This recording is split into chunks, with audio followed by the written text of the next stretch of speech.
En una pregunta, ¿quién es este?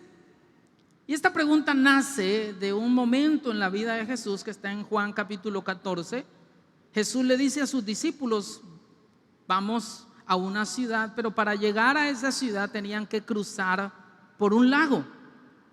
Y Jesús, como cualquier ser humano, como nosotros, porque Jesús era 100% hombre, aunque era 100% Dios, y en un momento más quizás hablemos algo acerca de eso, tenía sueño, se cansó.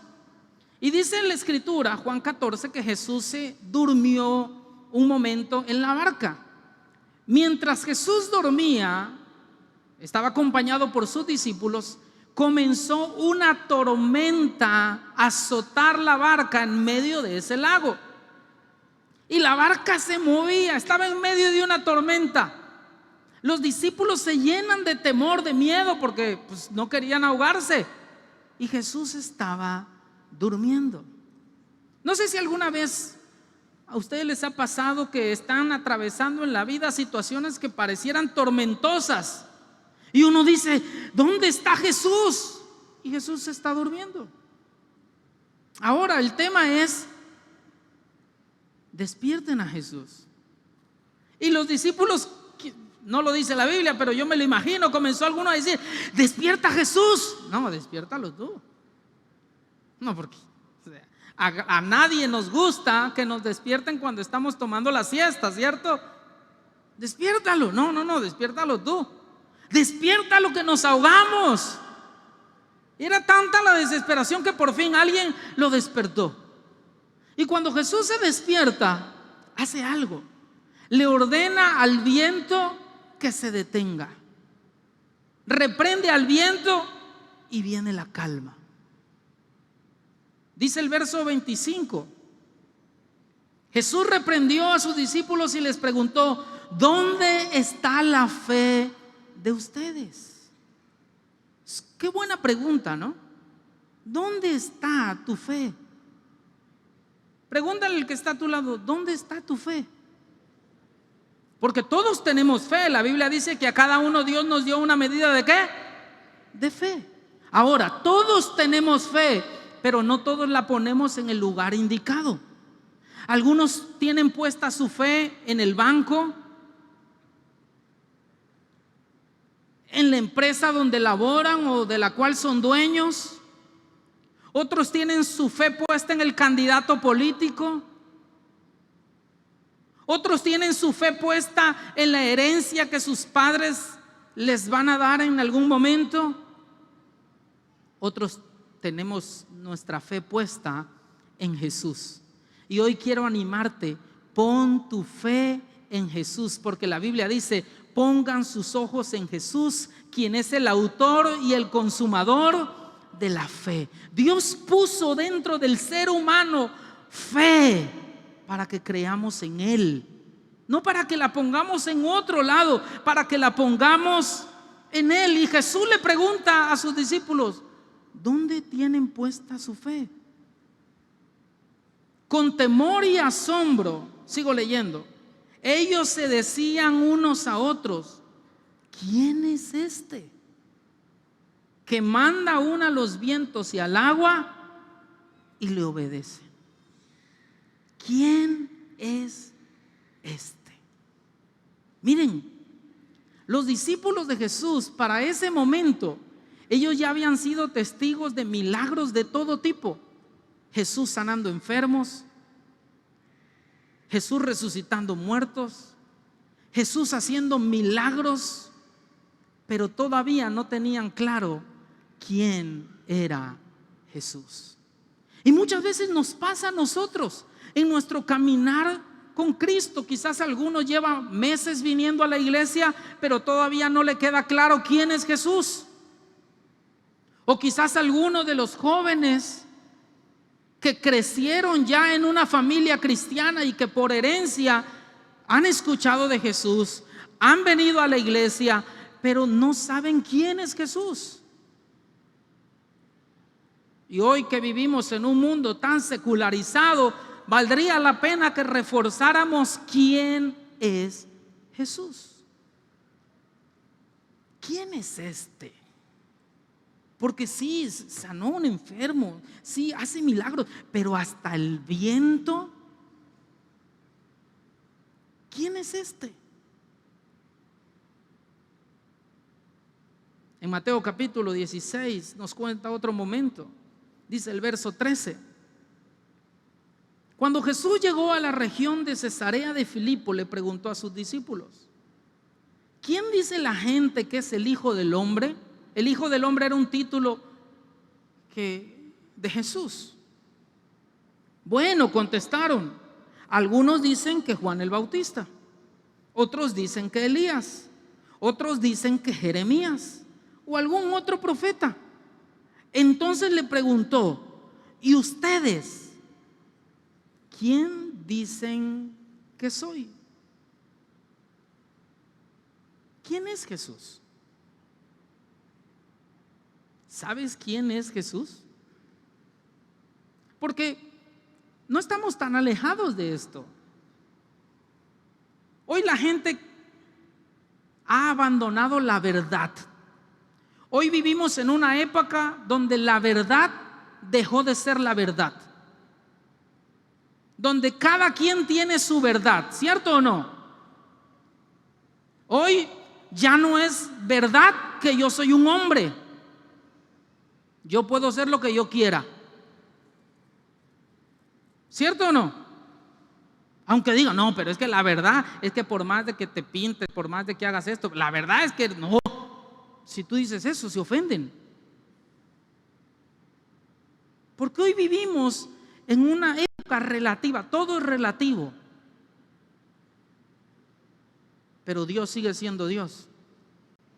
Y la verdad no es un concepto, la verdad es una persona. Jesús dijo: yo soy el camino, yo soy la verdad, soy la vida. ¿Quién es Jesús? ¿Quién dice la gente que soy yo? Le pregunta Jesús a sus discípulos. Bueno, algunos dicen que un profeta, algunos dicen que eres Juan, algunos dicen que eres Elías que regresó del cielo. Como hoy hay gente que puede decir: no, mira, Jesús es lo mismo. Yo incluso he escuchado a cristianos que dicen: mira, Jesús es lo mismo que Alá para los musulmanes, solo que tiene otro nombre, pero es lo mismo. Es lo mismo que Buda para los budistas.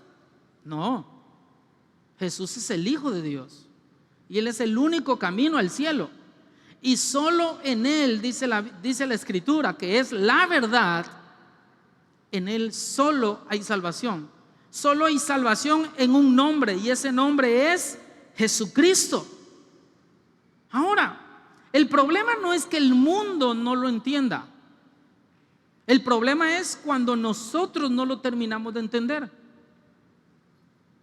El problema no es los conceptos que hoy existen a nuestro alrededor. El problema puede ser la falta de nuestra convicción.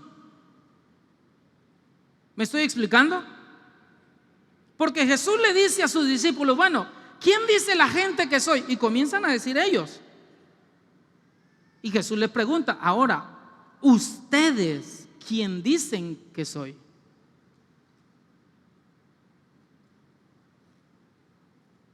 Y por ahí Simón Pedro se levanta, versículo 16, y contesta: tú eres el Mesías. ¿Quién es Jesús? El Mesías. La palabra Mesías significa enviado de Dios. Tú eres el Mesías, el Hijo del Dios viviente. Jesús le respondió: bendito eres, Simón, hijo de Juan, porque mi Padre que está en el cielo te lo ha revelado. No lo aprendiste de ningún ser humano. Hermanos, todos los que somos papás, no abandonemos la responsabilidad de educar a nuestros hijos. La educación de nuestros hijos es responsabilidad nuestra como padres, no del maestro en la escuela. ¿Me estoy explicando? ¿De quién es la responsabilidad? Nuestra. Es responsabilidad nuestra traerlos a la iglesia. Y aquí tenemos un equipo maravilloso de servidores que le enseñan a nuestros hijos la palabra del Señor. Si tú tienes hijos pequeños entre los 0 y los 12 años, 13 años, es tu responsabilidad traerlos a la iglesia. No es si ellos quieren. Me encanta cuando pasan esos silencios. Porque algunas veces los papás dicen: ay, no, pero es que pastor, yo no lo puedo obligar. ¿Y cómo si lo obliga a ir a la escuela?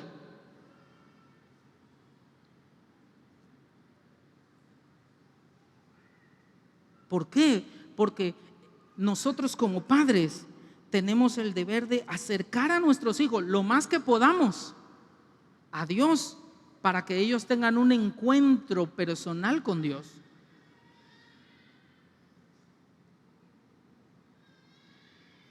Dice: eso no te lo reveló ningún ser humano.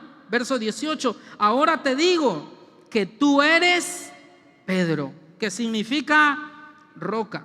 Y sobre esta roca, ¿qué roca? La confesión que Pedro hizo, que Jesús era el Mesías. Dice: sobre esta roca edificaré mi iglesia, y el poder de la muerte no la conquistará. Y te daré, ¿pueden leer conmigo? Y te daré las llaves del reino del cielo. Todo lo que prohíbas en la tierra será prohibido en el cielo, y todo lo que permitas en la tierra será permitido en el cielo. Cuando nosotros conocemos quién es Dios, entonces aprendemos a conocernos quiénes somos nosotros. Les doy un ejemplo. Cuando tú conoces que Dios es el creador, ¿cuántos conocen que Dios es el creador? Entonces no cabe que eres pariente del mono. A ver, voltea a ver el que está a su lado. A lo mejor tiene cara de chango, pero aunque tenga la cara, tú dices: no. Pero ¿cómo estás seguro? Porque yo conozco al Dios, al creador. ¿Me estoy explicando?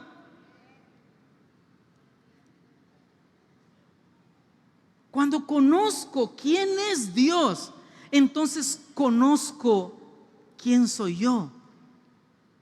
Él es el creador, yo soy creado por Dios. Jeremías 1:5 dice que Dios nos creó en el vientre de nuestra madre. Dios le dice a Jeremías: yo te formé en el vientre de tu madre con un propósito. A nosotros no nos creó nuestros padres. Aquí tengo a mi papá presente. Él no me creó a mí en una noche de verano de luna llena. Tuvo que haberes por ahí con mi madre. Hicieron sus cosas y Dios los usó a ellos para crearme a mí. Pero ellos no me crearon a mí.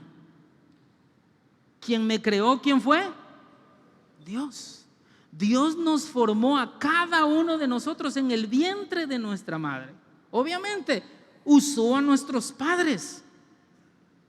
Y aunque sea difícil de comprender, por eso nosotros no aprobamos como creyentes, como cristianos, el aborto bajo ninguna circunstancia. Porque aunque sea la circunstancia más compleja que nosotros podamos vivir, Dios está usando esa circunstancia para crear a un hijo. Y lo trae a este mundo con un propósito. Todos nosotros venimos a esta tierra con un propósito. Es tarea nuestra descubrir ese propósito. Pero comienzas a descubrir tu propósito cuando comprendes quién es Dios. Por eso cuando Pedro, revelado por el Padre, descubrió quién era Jesús, Le dice, bueno, la gente dice que tú eres un profeta, la gente dice que tú eres Elías que regresó, la gente dice que eres Juan, pero yo sé que tú eres el Mesías.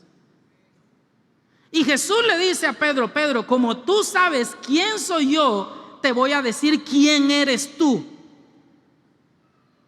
Tú eres una roca. El nombre de Pedro, el primer nombre, porque Pedro fue el sobrenombre que Jesús le dio, es Simón. Simón significa todo debilucho. Entonces le dice, yo sé que a ti te pusieron Simón porque estás todo enclenque.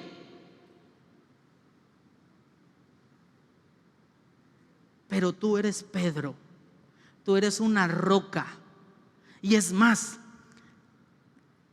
como tú sabes quién soy yo, te voy a dar las llaves del reino de los cielos y te voy a dar autoridad para lo que tú ates en la tierra quede atado en el cielo, y para que lo que desates en la tierra quede desatado en el cielo. Eso se llama potencial. Digan conmigo, propósito, potencial. Ahora, más fuerte, es porque este es el mensaje: identidad, propósito, potencial. Cuando yo sé quién soy, esa es identidad, que nace de saber quién es Dios. Cuando yo sé quién soy, mi identidad, entonces comprendo que tengo un propósito, que no ando por la vida ahí perdido. Tengo un propósito. Y no solo tengo un propósito, Dios me dio el potencial para alcanzar ese propósito. Tú tienes el potencial para lograrlo. Pero es que, pastor, yo soy hijo de don Pancho, hijo de doña Margarita, que allá. No, tú eres hijo de Dios. Y tienes el potencial para salir adelante y cumplir el propósito por el cual Dios te trajo a esta tierra. Cuando descubrimos quién es Dios, entonces descubrimos nuestro propósito y comprendemos que tenemos el potencial para lograrlo. No busques tu identidad en el mundo. Y sobre todo se los digo a los jóvenes que están aquí: no busques identidad en este mundo. Tu identidad no puede basarse en cómo se viste la artista de moda, qué corte de cabello tiene el cantante famoso. Reflexionando en eso, yo estaba pensando anoche, yo dije, ¿cómo han cambiado los tiempos? Antes, cuando los niños, ya no soy un niño, pero cuando uno era niño, quería tener el corte de pelo de su papá, porque ayer llevé a cortar a mi hijo el pelo, vamos a cortar el cabello. Y antes era, quiero que me lo corten como mi papá, ¿cierto? Uno se quería peinar como su papá, uno quería parecerse a su papá. Y hoy le preguntas a los chiquitos, ¿cómo quieres que te corten el pelo? ¿Como tu papá? No, como Peso Pluma.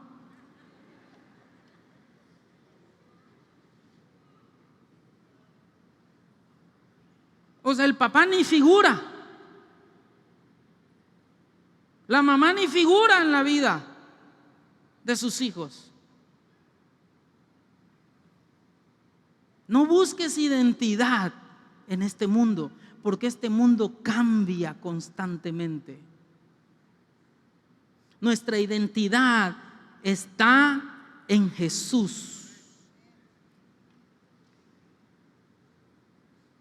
Y Dios hace cosas grandes con aquellos que saben quién es Él, quién es Dios, y sabe quiénes son ellos. Se lo voy a repetir: Dios hace cosas grandes con aquellos que saben quién es Dios y con aquellos que saben quiénes son ellos mismos. Cuando alguien te cuestione, ¿por qué tú sueñas tan en grande? Te va a dar las dos razones. Una, porque Dios es grande. 2, porque yo soy hijo de ese Dios grande.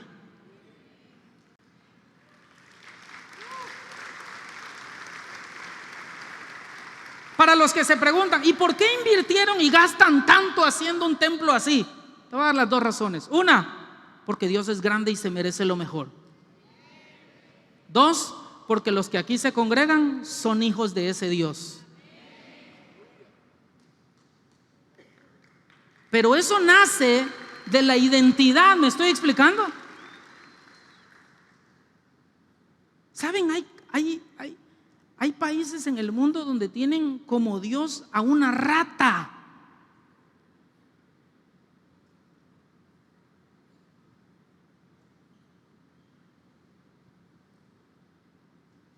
Y tú vas a los templos dedicados al Dios de la rata, ¿y qué cree que hay ahí?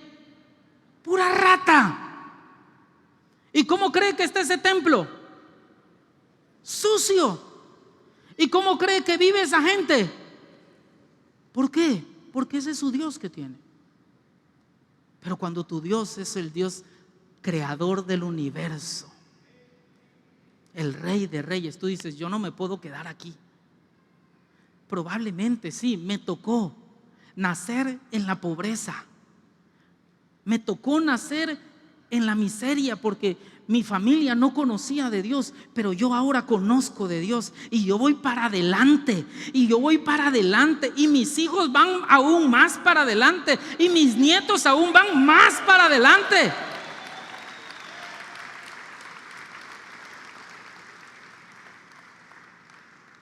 Dios hace cosas grandes con aquellos que saben quién es Él y quiénes somos nosotros.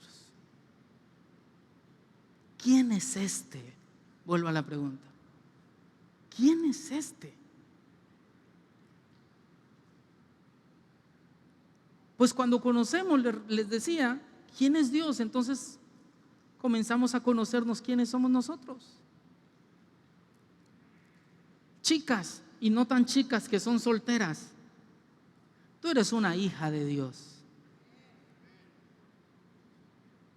Cuando te enamore alguien por ahí, con humildad, pero con sensatez, pregúntate, ¿es un hijo de Dios? ¿Es lo que merece una hija de Dios? Y viceversa. Dice Juan capítulo 1, aunque esto es escrito en un capítulo nuevo de otro evangelio, fue escrito mucho tiempo después, ya Juan conociendo quién es Jesús. En Juan capítulo 1, él escribe, ¿quién es Jesús? Y él dice, Él es el verbo, Él es la palabra hecha carne. Jesús es Dios. Y después de que describe que Jesús es la palabra hecha carne, dice el verso 11, hablando de Jesús, vino a lo que era suyo, pero los suyos no lo recibieron. Mas a cuanto lo recibieron, a los que creen en su nombre, les dio el derecho de ser hijos ¿de quién? De Dios. Estos no nacen de sangre, ni por deseos naturales, ni por voluntad humana, sino que nacen de Dios. Y dice el verso 14, acompáñenme a leerlo. Y el verbo, refiriéndose a Jesús, se hizo hombre y habitó entre nosotros, y contemplamos su gloria, la gloria que corresponde al Hijo único del Padre, lleno de gracia y de verdad. De su plenitud todos, ¿cuántos? Todos recibimos gracia sobre gracia. El menosprecio de unos, dice, a lo suyo vino, pero los suyos no le recibieron. El menosprecio de unos es la oportunidad de otros.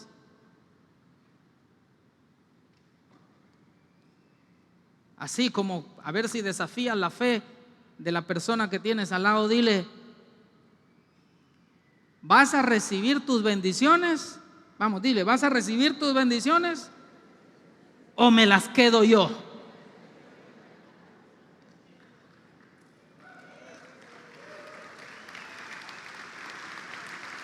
Porque el desprecio de unos es la oportunidad ¿de qué? De otros. La Biblia dice que lo que venga a nuestra mano a hacer, eso hagamos. Y que todo lo que hagamos, lo hagamos de buena gana como para el Señor. Porque de Él viene nuestra recompensa. Hay gente que se pasa toda la vida esperando la oportunidad de su vida. ¿Cierto o no? Algunos dicen, sí, yo voy a poner el negocio, pero estoy esperando la oportunidad. Pasa un año, pasan 2 años, pasan 3 años y no ha hecho nada. ¿Qué pasó, hermano? Es que estoy esperando que me llegue la oportunidad.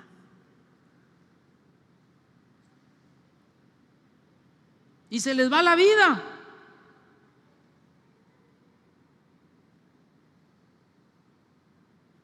Y de repente aparece alguien por ahí que lo que tú despreciaste, él lo toma y sale adelante.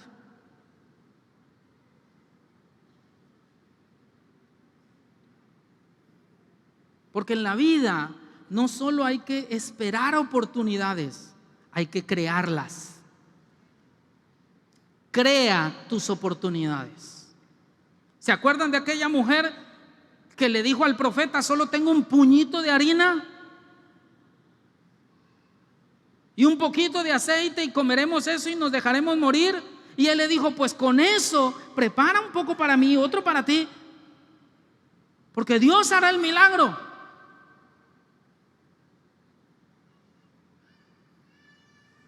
Cada puerta que te abra Dios, por muy pequeña que parezca, aprovéchala. Cada oportunidad que Dios te dé para compartirle a alguien de Jesús, aprovéchala. Cada oportunidad que tengas de venir a la casa de Dios, aprovéchala. Porque el desprecio de algunos es la oportunidad de otros.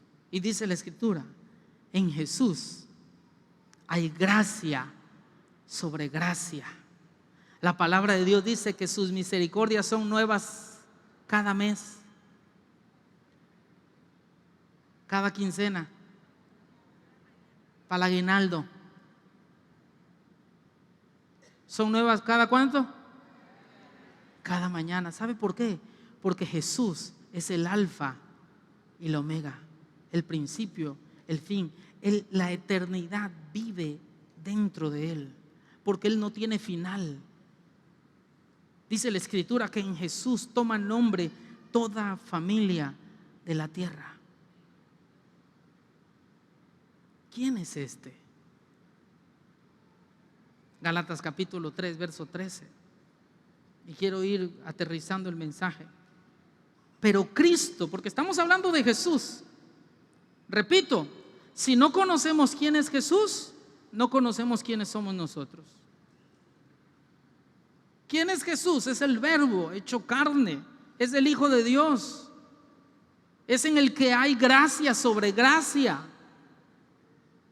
Y en Jesús nosotros encontramos nuestra identidad. Dice: pero Cristo nos ha rescatado de la maldición dictada en la ley, cuando fue colgado en la cruz. Cargó sobre sí la maldición de nuestras fechorías. ¿Cuántos de nosotros hemos hecho fechorías? No levante la mano, por favor. Pero dice la Escritura que Jesús cargó sobre sí la maldición, porque el pecado trae maldición. Pero Cristo Jesús se sacrificó por nosotros. Y las maldiciones de nuestros pecados o de nuestras fechorías recayeron sobre Él, pues está escrito: maldito todo el que es colgado en un madero. Verso 14: mediante Cristo Jesús, si me ayuda alguien en el piano, mediante Cristo Jesús, Dios bendijo. ¿Qué hizo? ¿Qué hizo? Dos cosas importantes. Jesús quitó la maldición de nuestra vida y nos bendijo. ¿Cuántos aquí hemos recibido a Jesús como nuestro Salvador? Leímos hace un momento, nos dio el derecho ¿de qué? De ser hijos de Dios. Es maravilloso ser un hijo de Dios. Pero no solo eso, las maldiciones de nuestras fechorías no las quitó. Él pagó por nosotros, Él las llevó en la cruz. Entonces somos hijos de Dios, somos libres de toda maldición y también dice que nos bendijo. No solo no hay maldición sobre nuestra vida, sino sobre nuestra vida hay bendición. Dice, con la misma bendición que le prometió a Abraham, a fin de que los creyentes pudiéramos recibir por medio de la fe al Espíritu Santo prometido. Somos hijos de Dios, creador, hijos del creador de todo lo que existe. Confía que eres portador de la bendición de Dios.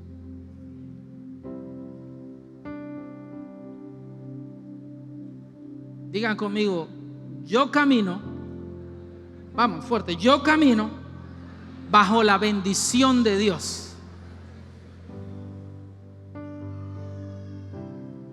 Y dice la Escritura, el que atente en contra tuya lo hará sin Dios. Y Él condenará toda lengua que se levante en contra de los que le sirven al Señor. Y Dios peleará a favor de los hijos de Dios como un poderoso gigante. Por eso cuando Goliat se levanta contra David y Goliat le dice a David, ¿tú crees que yo soy un perro para que vengas con piedras? David le contesta y le dice, tú vienes contra mí con espada, lanza y jabalina, pero yo vengo en contra tuya en nombre de Jehová de los ejércitos, y Él me dará la victoria en contra tuya, y te voy a cortar la cabeza y le voy a dar la cabeza a las aves para que se la coman. Esa es la actitud de un hijo de Dios. Porque David sabía quién era Dios y quién era Él.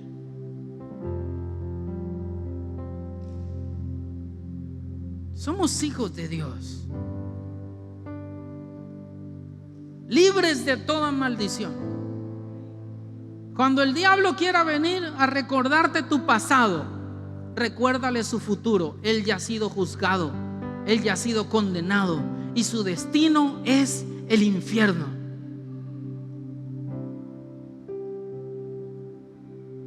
Cuando tu pasado te quiera venir a abrazar nuevamente, recuérdale que Jesús te hizo libre de toda maldición. No hay maldición sobre tu vida. Lo que hay es bendición. Y no solo eso, somos portadores del Espíritu Santo. Juan capítulo 14 dice el verso 15, si ustedes me aman, Jesús le dice a sus discípulos, obedecerán mis mandamientos, y yo pediré al Padre y Él les dará otro consolador para que los acompañe siempre. ¿Quién es ese consolador? El Espíritu de verdad, a quien el mundo no puede aceptar porque no lo ve ni lo conoce, pero ustedes sí lo conocen porque vive con ustedes. ¿No es maravilloso saber que Dios vive con nosotros? Pero dice, y estará en ustedes. O sea, no solo vive con nosotros, sino vive en nosotros. Y recalca Jesús, no los voy a dejar huérfanos. No estás solo, hermano. En tus adversidades, en tus tormentas, no estás sola, no estás solo. El Espíritu Santo está en ti y está contigo. Dice 1 Corintios 3:16, ¿no saben ustedes que son templos de Dios y que el Espíritu de Dios habita en ustedes? ¿Quién habita en nosotros? ¿Quién? ¿Quién?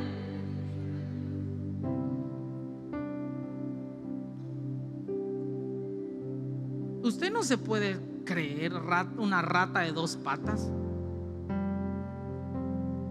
Usted es un hijo de Dios.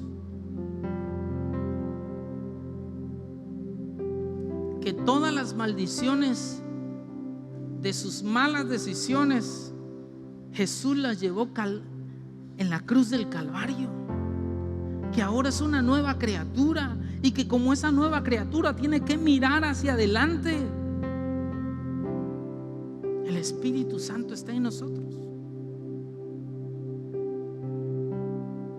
Gálatas capítulo 4, y esta es la última cita que leo, versículo 4. Pero cuando se cumplió el plazo, porque Dios tiene un plazo para todo, Dios envió a su Hijo nacido de una mujer, nacido bajo la ley, para rescatar a los que estaban bajo la ley, a fin de que fuéramos adoptados como hijos. Ustedes ya son hijos. Dios ha enviado a nuestros corazones el Espíritu de su Hijo, que clama: Abba, Padre. Así que ya no eres esclavo. Dile al que está a tu lado: ya no eres esclavo.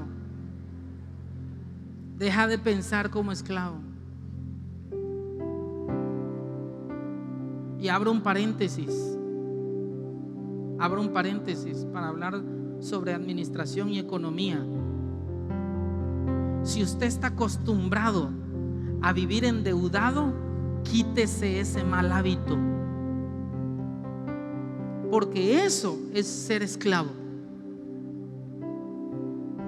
Hay gente que hasta cuando se va a comprar la cosa más simple, lo hace a 18 meses sin intereses. Quítese eso.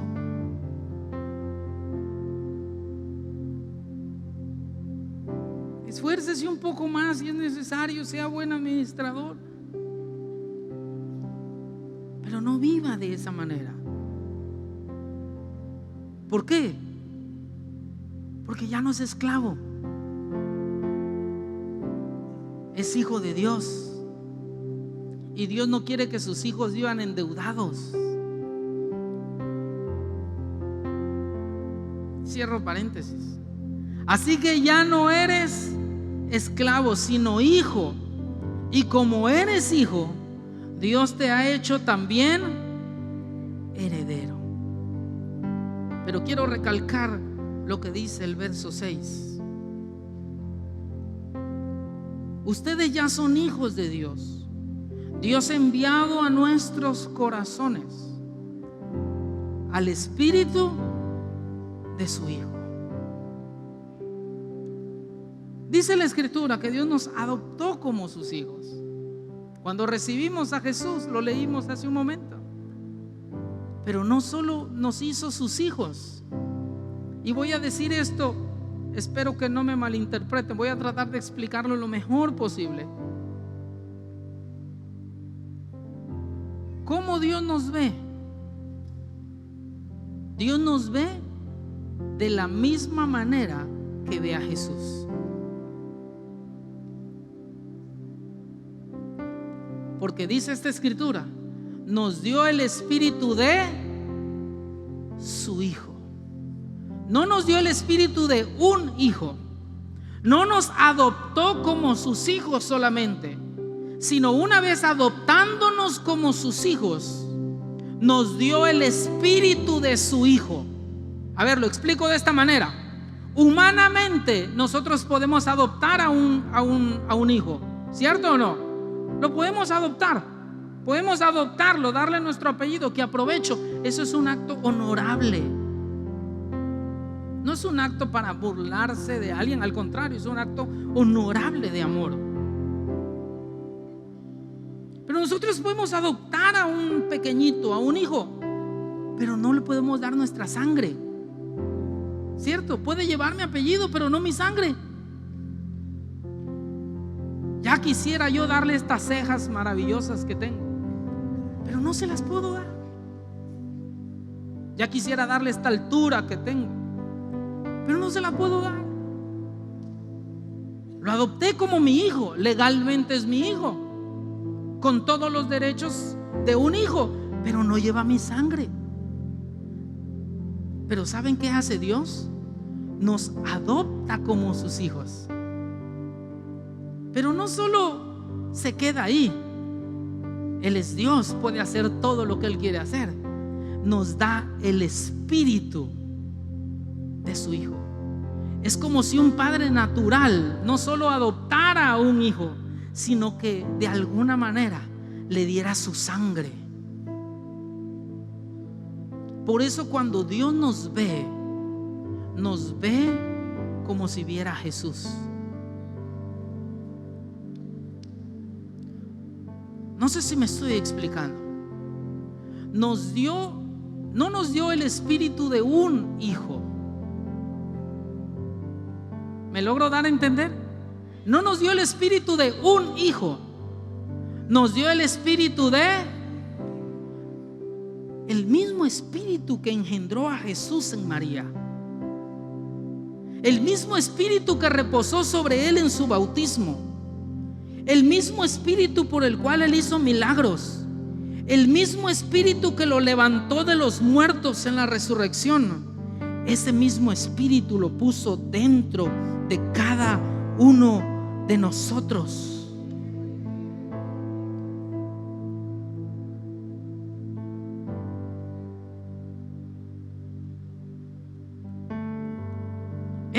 Esta tarde voy a decir esto, no sé cómo se escuche. Esta tarde yo no estoy frente a simples hijos de Dios. Estoy frente a una audiencia que todos ellos son como Jesús, porque así nos ve el Señor. No sé si me logro dar a entender. Es un amor tan profundo, muy complejo, pero es como si tú tomaras a alguien y dijeras: tú eres idéntico a mi hijo. Lleva su sangre, su gen, Eso es lo que somos para Dios. Nos dio el espíritu de su Hijo, por el cual nosotros podemos dirigirnos a Él: papito, papito, Abba, Padre. Y no solo nos dio el espíritu de su Hijo, sino que nos hizo herederos de Él. Y yo profetizo sobre tu vida que Dios, aún en medio de las tormentas que atravieses en tu diario vivir, vas a mantenerte de pie, vas a salir adelante, vas a tener la victoria. Que quienes están alrededor se preguntarán lo que se preguntaron los discípulos: ¿quién es este?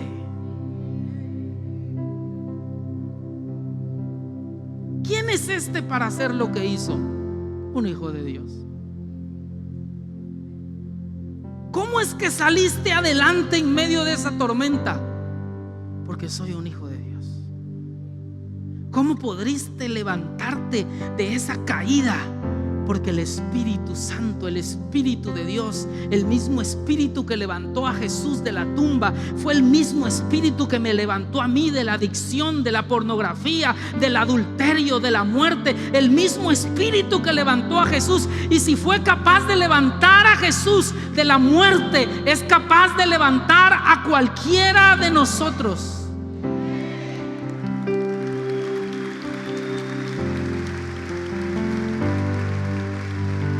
Escúchame, esta tarde yo no soy no estoy aquí para motivarte, no pretendo eso, no es mi labor, yo soy tu pastor. No se trata de que caminemos por el mundo creyéndonos la última Coca-Cola, no, porque sin Dios no somos nada. Estoy hablando de quienes somos en Jesús. Yo me hago a un lado de Jesús. Ahora, en Jesús, la cosa cambia. Tú puedes pelear tus batallas con tu nombre y apellido, y está bien. Y tu nombre y tu apellido te pueden servir para muchas cosas, está bien. Pero cuando tú las peleas desde la posición de hijo de Dios. En una ocasión yo estaba en una situación muy complicada, en un pleito muy complicado. Me desgastó mucho. Estaba luchando y peleando hasta que un día me cansé. Y con la persona que tenía este pleito le dije: mira, ¿sabes qué? Te voy a decir esto. A partir de ahora, tú no solo vas a pelear contra mí. Yo tengo un abogado que es el mejor abogado del universo. Porque la Biblia dice que Jesús es nuestro abogado. Y a partir de ahora, no solo te la vas a ver conmigo, todo lo que quieras ver conmigo lo vas a tener que hablar con mi abogado. Y a él no hay quien le gane. Ese día las cosas cambiaron. Pero no porque la otra persona lo entendió, sino porque yo lo entendí.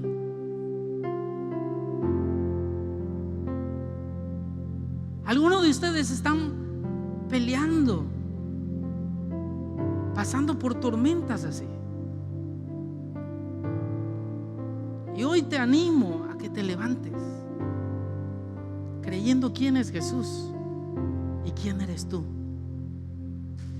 Y lo que Dios hará en tu vida provocará que quienes están a tu alrededor dirán: ¿y quién es este? Que hasta los vientos lo obedecen. ¿Y quién es este que de la nada mira dónde va? ¿Y quién es este que mira?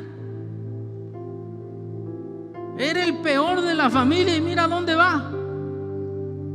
Era el que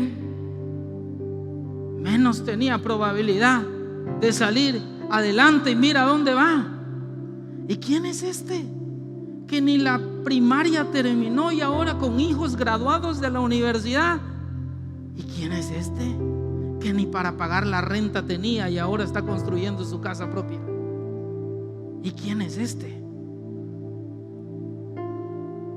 Pues este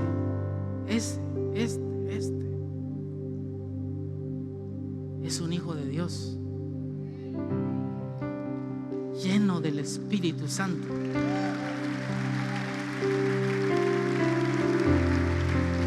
Por favor, ponte de pie.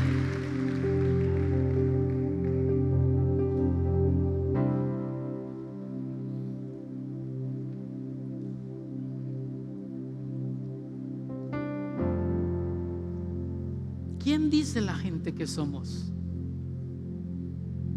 No, esos son un grupo de locos ahí.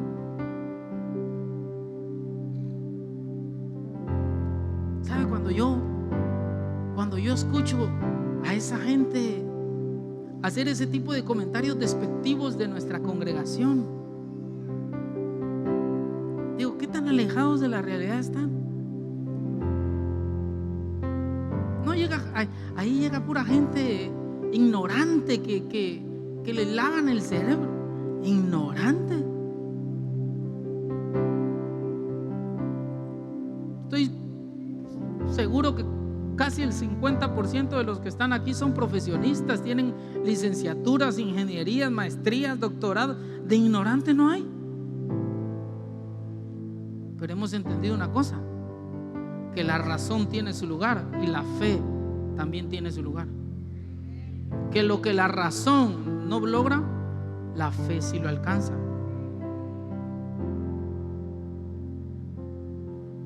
Entendemos que somos creados por Dios,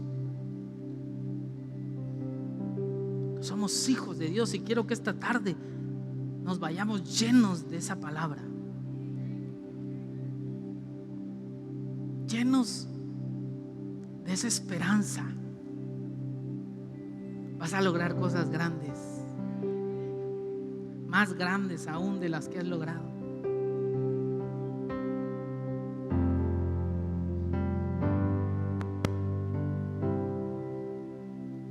Tanto así que la gente se va a preguntar: ¿quién es esta?